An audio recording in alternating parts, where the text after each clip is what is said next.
David Licauco update. Yung contact signing ni David sa bago niyang endorsement na Taho Story. And congrats kay David, pambansang Ginoo. Taho Story's brand ambassador, please welcome Mr. David Licauco. Yan, no?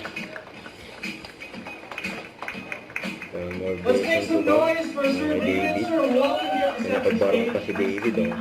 It's a pleasure, sir.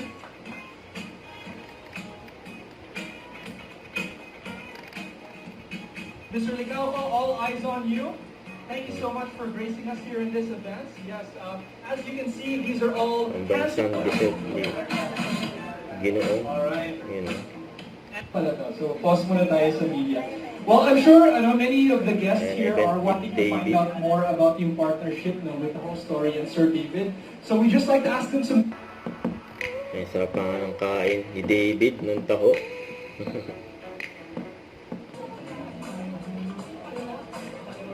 Okay, welcome to the Taho Story Best. May interview kay David. Mahirap na kumakain sa lahat ng ginagawa. Question lang yun kay Barbie, parang ngayon magkawalay kayo ng project ngayon, asaan siya, beauty, empire. Any upcoming na huling babalik yung last din, any project, upcoming project na Meron akong gagawin na teleserye. With her. We start now. End of this month. So it's action. Ano ba yung partner ko dun? So, Question na lang din.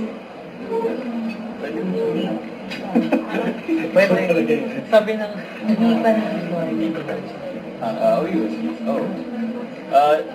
In terms of working with Barbie, marami kaming gagawin endorsement. And pasok din ako sa GD Empire. I think, hindi ako sigurado. Hindi lang dahil dami na rin gagawin eh. Is it your decision na together na hiwalay mo na for now para you can do your own thing as a love team? Not really. Not really. For it, it's up to you. You wanted to work with her. Again, I want to work with her, of course. And I also want to work kasi for sure siya rin naman. I mean, halos lahat pa ng love teams sa Philippines. Yan din sila sa vlog niya. Sa Tony. Oh, yeah. last time we on the daily. May interview. Don't forget to subscribe, click the notification bell for more update. This is Richard, the Action Vlog. Stay tuned for more videos. See ya.